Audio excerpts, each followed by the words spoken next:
আমরা তখন এতে আছি, কাশীনাথপুরে আছি। তখন খবর পাচ্ছি যে এখানে আমাদের আইএসএফ এর ছেলেদের মারধর করা হচ্ছে। আমরা ওখান থেকে খবর পেয়ে আমরা ওই দিকটা না গিয়ে এই দিকটা আসলাম।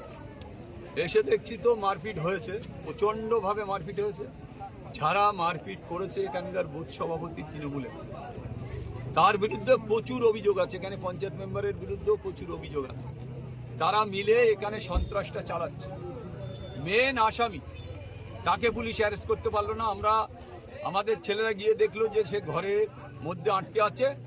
পরবর্তীতে আমাদের ছেলেদের সরিয়ে দিয়ে আইসি আর মেজবাবু এডিশনাল ওসি তারা দুজন সেই ক্রিমিনালদের সরিয়ে দিয়ে তাদের বের করে দিয়ে তার মার ঘরে ঢুকিয়ে দৌড় রাখা হলো।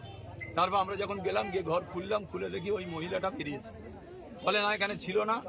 অথচ পরিকল্পনা করে এই আইসি, গোটা এলাকা এই আইসি আর এডিশনাল আইসি যেভাবে সন্ত্রাস চালাচ্ছে তাদের নেতৃত্বে, আইসির নেতৃত্বে আর মেজবাবু মানে এডিশনাল আইসির নেতৃত্বে এলাকায় ভরি ভরি সন্ত্রাস।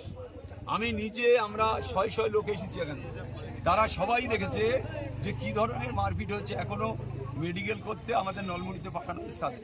তারা অত্যন্তভাবে আহত হয়েছে, অত্যন্তভাবে তারা অসুস্থ। তাদের মেডিকেলে পাঠানো হয়েছে, হসপিটালে পাঠানো হয়েছে, এখনো কোনো রিপোর্ট পাওয়া যায়নি।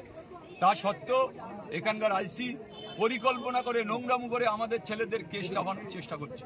তাই আমি ধিক্কার জানাই এই আইসিকে। অবিলম্বে এই আইসিকে সরানো উচিত, এই মেজবাবুকে সরানো উচিত। এই আমাদের আমরা তখন এতে আছি, কাশীনাথপুরে আছি। তখন খবর পাচ্ছি যে এখানে আমাদের আইএসএফ এর ছেলেদের মারধর করা হচ্ছে। আমরা ওখান থেকে খবর পেয়ে আমরা ওই দিকটা না গিয়ে এই দিকটা আসলাম। এসে দেখছি তো মারপিট হয়েছে, প্রচণ্ডভাবে মারপিট হয়েছে। যারা মারপিট করেছে এখানকার বুথ সভাপতি তৃণমূলে, তার বিরুদ্ধে প্রচুর অভিযোগ আছে। এখানে পঞ্চায়েত মেম্বারের বিরুদ্ধেও প্রচুর অভিযোগ আছে। তারা মিলে এখানে সন্ত্রাসটা চালাচ্ছে। মেন আসামি তাকে পুলিশ অ্যারেস্ট করতে পারলো না।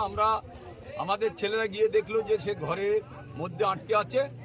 পরবর্তীতে আমাদের ছেলেদের সরিয়ে দিয়ে আইসি আর মেজবাবু এডিশনাল ওসি তারা দুজন সেই ক্রিমিনালদের সরিয়ে দিয়ে তাদের বের করে দিয়ে তার মার ঘরে ঢুকিয়ে দৌড় রাখা হলো। তারপর আমরা যখন গেলাম, গিয়ে ঘর খুললাম, খুলে দেখি ওই মহিলাটা বেরিয়েছে। বলে না, এখানে ছিল না। অথচ পরিকল্পনা করে এই আইসি, গোটা এলাকা এই আইসি আর এডিশনাল আইসি যেভাবে সন্ত্রাস চালাচ্ছে তাদের নেতৃত্বে, আইসির নেতৃত্বে আর মেজবাবু মানে এডিশনাল আইসির নেতৃত্বে এলাকায় ভরি ভরি সন্ত্রাস। আমি নিজে, আমরা শয় লোক এসেছি এখানে, তারা সবাই দেখেছে যে কি ধরনের মারপিট হয়েছে। এখনো মেডিকেল করতে আমাদের নলমুড়িতে পাঠানো হয়েছে তাদের। তারা অত্যন্তভাবে আহত হয়েছে, অত্যন্তভাবে তারা অসুস্থ। তাদের মেডিকেলে পাঠানো হয়েছে, হসপিটালে পাঠানো হয়েছে, এখনো কোনো রিপোর্ট পাওয়া যায়নি।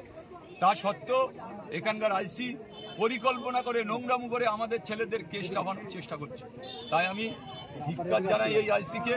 অবিলম্বে এই আইসিকে সরানো উচিত, এই মেজবাবুকে সরানো উচিত। এই আমাদের